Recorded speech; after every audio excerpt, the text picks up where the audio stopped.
नवरात्रि के दिनों में देवी भगवती के मंदिर में भारी भीड़ देखी गई। मां के भक्तों ने इस दौरान मां के चरणों में अपनी अर्जियां लगाई और चढ़ावे के लिए वादे किए।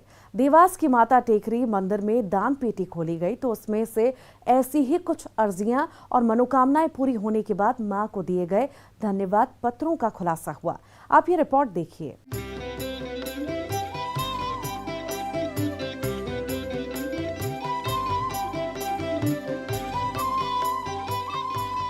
उसे मुझसे मिलवाने के लिए धन्यवाद माँ। माँ प्रेस में मेरे पति की नौकरी लग जाए और न जाने ऐसे कई धन्यवाद नोट जो मुरादें पूरी होने के बाद भक्तों ने माँ के चरणों में समर्पित किए। भक्तों ने अर्जी लगाई, माँ ने सुनी तो भक्त भला धन्यवाद करने से कैसे चूकते। उन्होंने भी अपना फर्ज निभाया और दान पेटी में नकदी के अलावा माँ के लिए धन्यवाद नोट भी डाल दिया। दान पेटी में नकदी के अलावा बिछिया और इंडोनेशिया का नोट भी मिला है।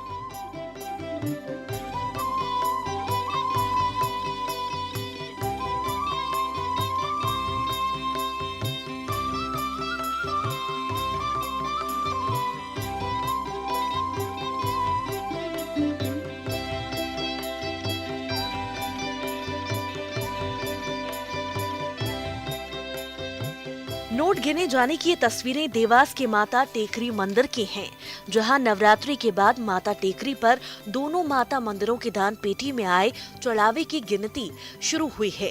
जब दान पेटी खोली गई तो उसमें कई अर्जियां भी मिली, जिसमें श्रद्धालुओं ने पत्र लिखकर मां को मन की बात बताई। कई लोगों ने अपनी मनोकामना के साथ अर्जी लिखी थी तो किसी ने मनोकामना पूरी होने पर धन्यवाद दिया था।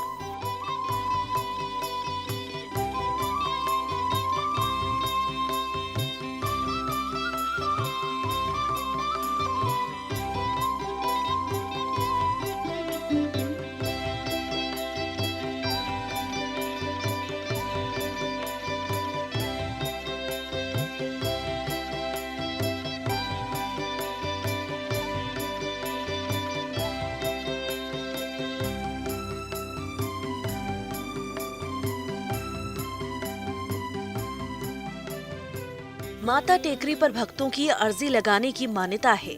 लोग इसी तरह मां के चरणों में अपनी मन्नत मांगते हैं और जब मन्नत पूरी हो जाती है तो चढ़ावा तो चढ़ाते ही हैं, साथ में मां को धन्यवाद भी करना नहीं भूलते हैं। नवरात्रि के बाद जब दोनों माता मंदिरों की 85 दान पेटियां खोली गयी तो उसमें से बड़ी मात्रा में नकदी तो निकली ही, साथ ही धन्यवाद और मनोकामनाओं के पत्र भी मिले हैं।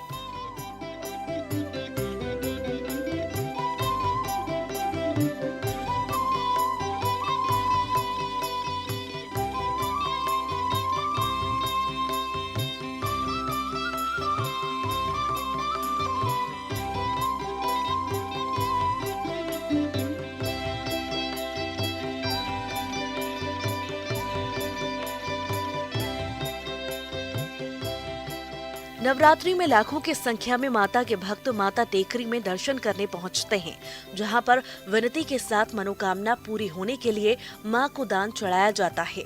इस बार श्रद्धालुओं की संख्या अधिक होने से अच्छे खासे दान का अनुमान लगाया जा रहा है। वरुण राठौर, न्यूज़ 18, देवास।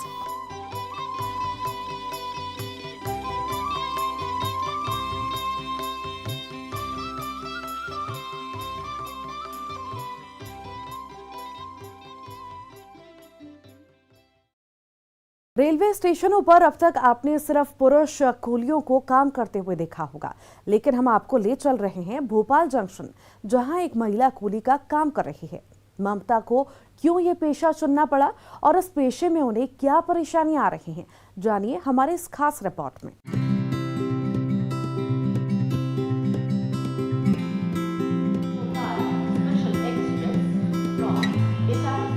संघर्ष की ये दास्तान ममता की है, जो भोपाल जंक्शन पर कूली का काम कर रहे हैं।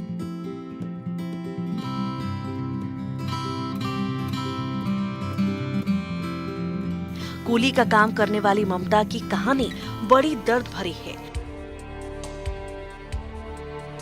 करीब 2 साल पहले ममता के पति की मौत कैंसर के चलते हो गई। वे भोपाल जंक्शन पर कूली का काम करते थे।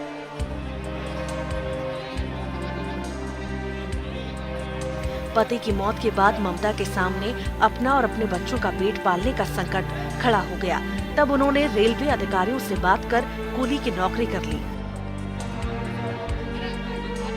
ममता ने नौकरी तो कर ली, लेकिन यहाँ उन्हें काम मिलने में बड़ी दिक्कत होती है। दरअसल कोई भी महिला होने के नाते ममता से बोझ नहीं उठवाना चाहता। उन्हें कुछ लोग तो बिना बोझ उठवाए ही पैसे देना चाहते हैं, लेकिन ममता मेहनत पर यकीन करती हैं और काम के बदले ही पैसा मांगती हैं। अलबत्ता वो गरीबों और बुजुर्गों की मदद जरूर कर देती हैं।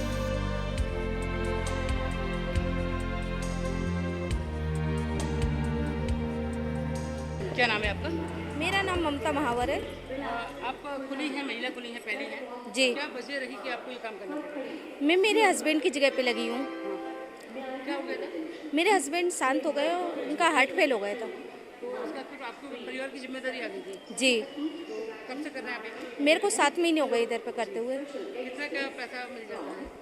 अब वो तो पैसेंजर के ऊपर है और पैसेंजर सामान भी नहीं उठवाता लेडीज समझ के। अभी भी आपने देखा कि वो बनेगा नहीं, ये वो ऐसे करते हैं कि लेडीज से थोड़ी बनेगा सामान। फिर आपके सामने दूसरा विकल्प भी नहीं है काम करने के लिए। जी क्या फिर लोग कुछ मदद भी करते हैं इस तरह से या फिर? नहीं, अब बहुत कम सोचते हैं। कोई सोच भी लेता है, कोई नहीं भी सोचता। फिर भी आप दिन भर में कितना पैसा आप ऐसा मिल जाता होगा? 100-200 रुपये मिल जाते हैं। ज़्यादा पैसेंजर उड़वाते नहीं ना लेडीज समझ के सामान, इसलिए कभी मिल भी जाता है, कभी नहीं भी मिलता। घर में और बच्चे कितने हैं? मेरे 3 बच्चे हैं। सबसे छोटा 3.5 साल का है और बड़ी लड़की मेरी 17-18 साल में चल रही है। वो कंप्यूटर क्लास कर रही है और 12वीं के फॉर्म डाले हैं। कुछ लोगों को काम ऐसे करने में शर्म भी आती है। कब फिर आपने क्या सोच के ये सब कुछ? अब शर्म करेंगे तो ऐसे तो कुछ भी काम नहीं कर सकते। अब शर्म को वही करके काम करना पड़ता है। आपके हस्बैंड भी कुली थे? जी, मेरे हस्बैंड भी कुली थे। 2 साल हो गए उनके। जी। क्या लगता है आप दूसरे लोगों को भी एक मैसेज देना चाहती हैं कि किसी काम में किसी तरह की कोई शर्म नहीं होती, कोई काम छोटा बड़ा नहीं होता? जी, कोई काम छोटा बड़ा नहीं होता, कोई काम में शर्म नहीं होती।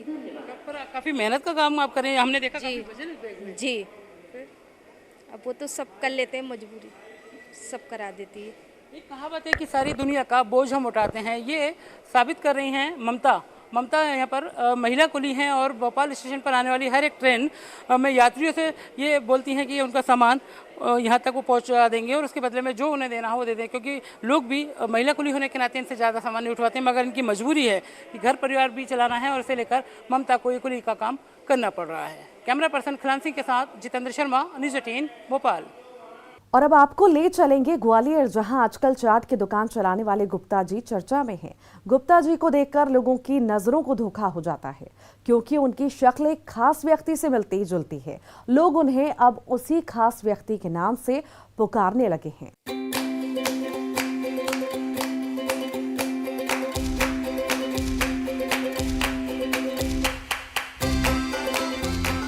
मोटरसाइकिल पर दुकान लगाकर चाट बेच रहे इन जनाब को देखकर आपको धोखा हो सकता है। पहली नजर में इन्हें देखकर किसी को भी धोखा हो सकता है। धोखा भी किसी आम व्यक्ति का नहीं, बल्कि बड़े खास व्यक्ति का। अब आप समझ ही गए होंगे कि ये किसकी तरह दिखते हैं। जी हाँ, आप यही कहेंगे कि अरे ये तो केजरीवाल है।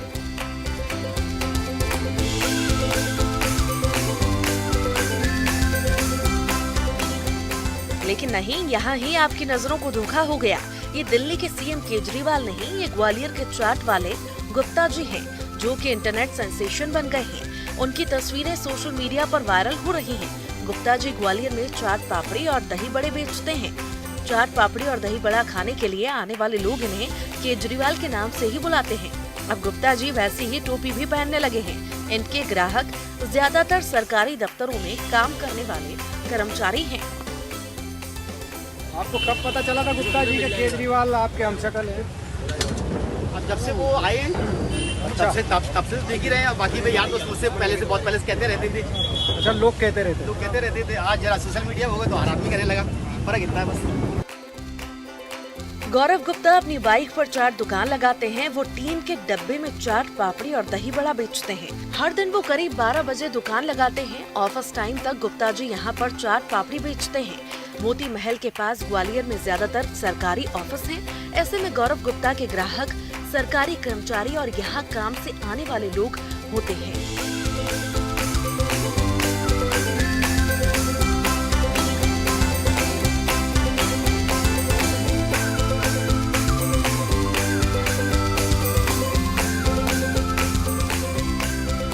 गौरव गुप्ता की अब इच्छा है कि वो एक बार दिल्ली सीएम अरविंद केजरीवाल से मिल लें। लोग उन्हें ग्वालियर के केजरीवाल के नाम से फेमस कर चुके हैं। गौरव गुप्ता का कहना है कि वो भी एक बार दिल्ली के मुख्यमंत्री अरविंद केजरीवाल से मिलना चाहते हैं। सुशील कौशिक, न्यूज़ 18, ग्वालियर।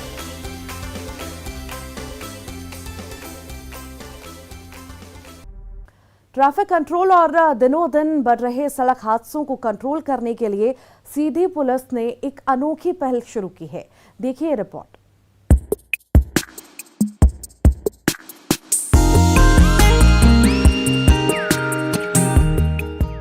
पुलिस की वर्दी में ये बच्चे किसी नाटक में हिस्सा लेने नहीं जा रहे, बल्कि पुलिस अधीक्षक पंकज कुमावत के नेतृत्व में ये बच्चे फिल्मी अंदाज में लोगों को यातायात नियमों का पालन करने की नसीहत देते नजर आ रहे हैं। सीधी पुलिस अधीक्षक पंकज कुमावत देशभक्ति और जनसेवा में जुटे हुए हैं, जिसकी एक बानगी यातायात नियमों को निभाने और नशे में गाड़ी न चलाने की अपील करते हुए डांस एकेडमी के छात्रों ने सीधी पुलिस के नेतृत्व में एक वीडियो तैयार किया है। ये वीडियो सोशल मीडिया पर जमकर वायरल भी हो रहा है। युवाओं के इस गाने को खूब सुना और पसंद भी किया जा रहा है। पुलिस ने इस वीडियो के जरिए यातायात के सभी नियमों का पालन करने को लेकर आमजनों को जागरूक करने की कोशिश की है। बल्कि इस वीडियो में नशे और जल्दबाजी के चक्कर में गाड़ी चलाने वालों की क्या दशा होती है, वहीं सड़क में चलने वाले हर किसी की जान कितनी प्यारी है, उसे भी बेहतरीन तरीके से दिखाया गया है। हमारी ट्रैफिक पुलिस और जिला पुलिस जो सीधी है, उन्हें जो है यहाँ का जो एसबी टीम जो डांस ग्रुप है उसकी मदद से एक वीडियो क्लिप तैयार किया है, जिसमें हमने आम जो जनता है उन लोगों को जागरूक करने का प्रयास किया है कि नशे की स्थिति के वजह से किस प्रकार से एक्सीडेंट होते हैं और होने के परिणाम स्वरूप क्या क्या दुष्परिणाम हो सकते हैं। यह एक सुंदर पहल जो है संबंधित जो है डांस ग्रुप उसके द्वारा और खासकर हमारी यातायात पुलिस के द्वारा इसमें किया गया है। बहरहाल ट्रैफिक नियमों को लेकर पुलिस और प्रदेश सरकार कई मर्तबा लोगों को समय समय पर जागरूक करने की कोशिश करती है, लेकिन इसके बावजूद भी लोग यातायात के नियमों को दरकिनार कर सड़क पर अपनी और अपने परिवारजनों की जान जोखिम में डालकर सफर करते हैं। बल्कि नशे में चूर कई चालक और गाड़ियां भी सरपट तरीके से सड़कों पर दौड़ाते हैं, जिससे हादसा होने का खतरा बना रहता है।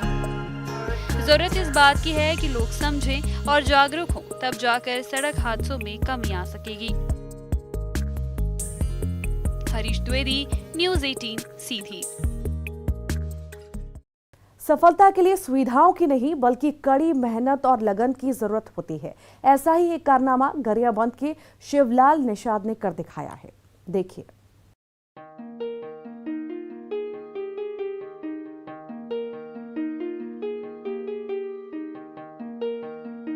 अपने नाम पर जारी डाक टिकट को हाथों में पकड़ा बैठा ये शख्स गरियाबंद जिले के देवभोग का शिवलाल निषाद है। डाक संचार विभाग ने इनके नाम पर ये डाक टिकट जारी किया है। प्रदेश भर के 500 एजेंटों में से एक शिवलाल ने एक वर्ष में 4 करोड़ से अधिक का डाक बीमा पॉलिसी बेचा है और प्रदेश में दूसरा स्थान हासिल किया है।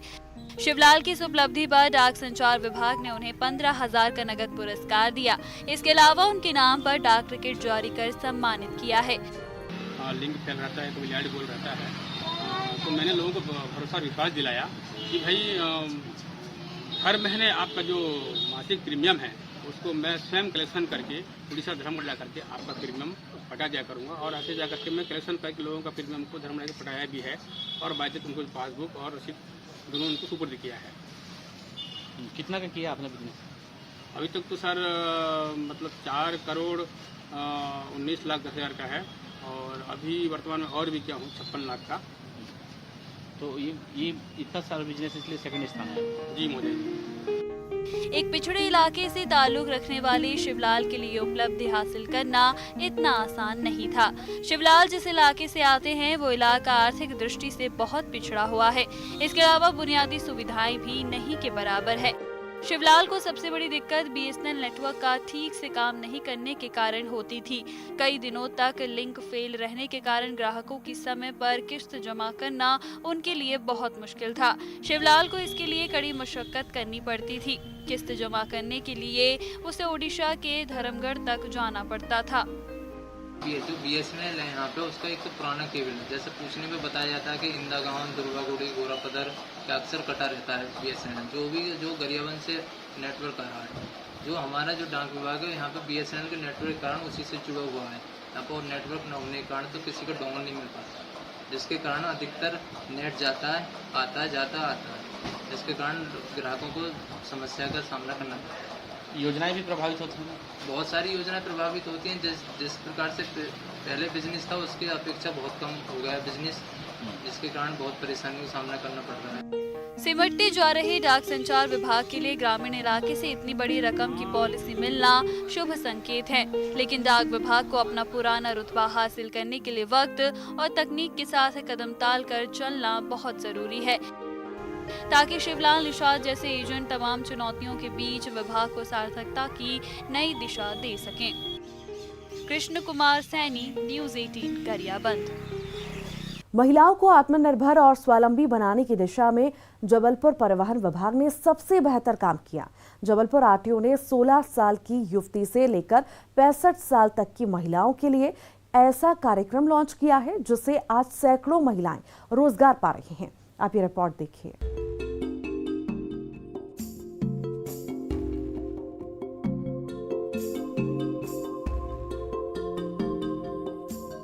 महिलाएं अब सिर्फ गाड़ी में बैठती ही नहीं बल्कि उसे चलाती भी हैं।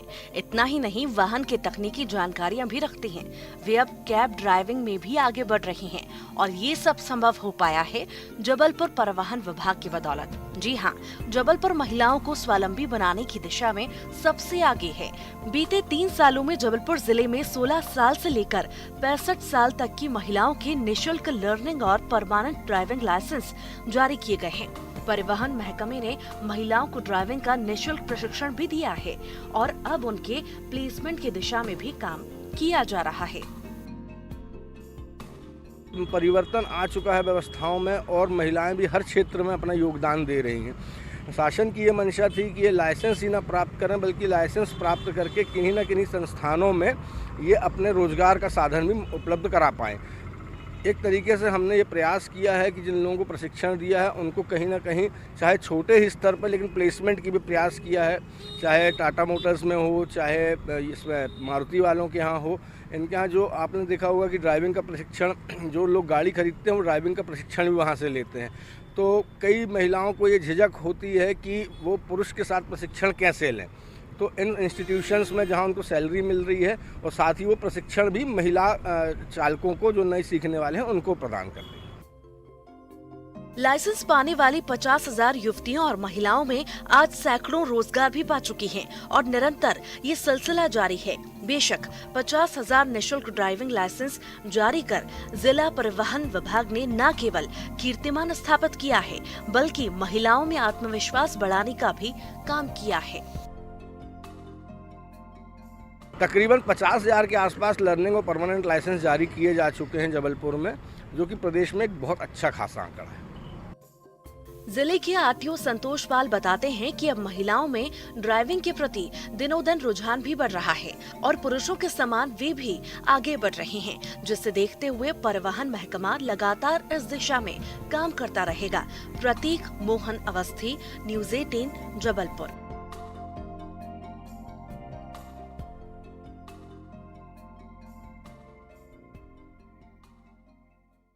और इसी के साथ ही हमारी आज की इस खास पेशकश में इतना ही। मुझे दीजिए इजाजत। नमस्कार।